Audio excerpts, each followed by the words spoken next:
Hi everyone, welcome to my channel. On this video, I will be presenting the information about determining the activity duration using estimation techniques. By the end of this video, you will get to know about key estimation techniques for project tasks. You will learn the strength, use cases for each method, and also some practical example about the duration estimation in the project. Why accurate duration matters? The first reason is it drives the realistic schedule, budget, and resource plan. If our schedule is incorrect or duration is incorrect, then it will impact overall the budget and overall the plan in the project. So we need to have the accurate duration for it. Next thing is it impact the contract cost and stakeholder expectation. As per the duration, the stakeholder make the planning. If it does not align with it or become unrealistic, then it will impact the project completion date. And also the poor estimate lead to the overrun, delay, and dispute among the contractor and the client. As per the NEC contract, the contractor need to show the accurate duration as per clause 32 in their program when they submit the program every month. So effective estimation of the duration rely on the multiple input, for example, data, export, and knowledge, past experience. During the estimation, we need to make some assumption, for example, staffing, work hour, environment, like what are the factors that impact the duration. We need to make sure about the risks that will impact the project. And for estimation, we need to involve the team to reduce the individual bias because the most of the work is done by the team. So we need to bring all the team members together and discuss about the duration of the activities or of the work package. And we need to reconcile the method. We need to process our duration with the expert or against the another project or from the lesson learned from the another project which can be useful to determine the duration of the project. First one is the expert judgment. We need to consult with the experienced subject matter expert regarding the duration. For example, engineer may estimate duration based on this similar past project, and this method is quite and flexible, useful when the data is limited. However, it is subjective and should be validated using the data-driven techniques. Next one is the analogous estimation. It uses the actual duration from similar past project and adjusts for different scale or complexity.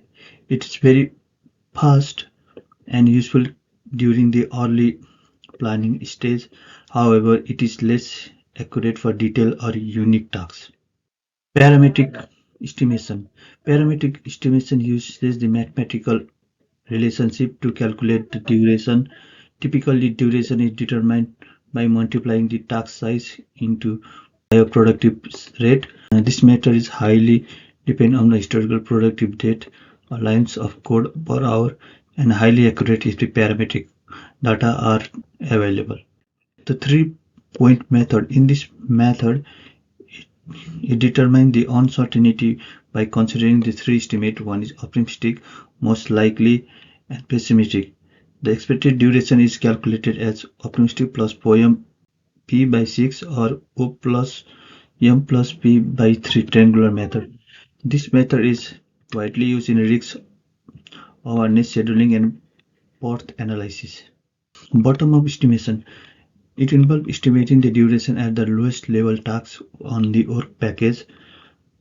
These detailed estimations are then aggregated to form overall project duration. It is most accurate method but requires significant time and detailed scope definition. Another is Monte Carlo simulation. It is the probabilistic simulation with many trials to account for uncertainty.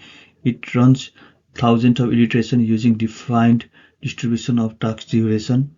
This produces a range of possibility outcomes, help assess the likelihood of meeting the project deadlines. In practical, the appropriate estimate method selected based on the each task. Historical data, expert input, scope detail must be gathered. Using the multiple estimation such as consensus or voting to help in refining the accuracy of the data. All assumptions should be made clearly and it should be documented. Common issue includes over-optimization, scope creep, ignoring the task complexity. This can be mitigated by using the evidence-based estimation, freezing the scope, breaking down the tasks into smaller one if uncertainty, using multiple estimation technique that helps to reduce the bias and improve the reliability of the project duration. This slide demonstrates the how estimation technique can be applied to a set of 6 tasks. It highlights how different methods may yield varying results and why cross-validation is important in the project. Tools and templates. Various tools can support estimation, including the Microsoft Project, Excel, P6, specialized software for the rigs, or Crystal Ball. Template. Historical log can improve the consistency and accuracy. Maintaining a lesson learned repository is also highly benefit for the future project. In summary, no single estimation is uncertain or based. A combination of methods provide better accuracy. For balance better accuracy, use quick method earlier and refine it as the project get maturity. Always document the assumption, review the estimate regularly with the teams. Better estimation leads to the improved planning, cost control, and stakeholder confidence. Thanks for watching this video. If you find this video useful, please like, share, and subscribe my channel. Thank you for today. Have a good day. Bye.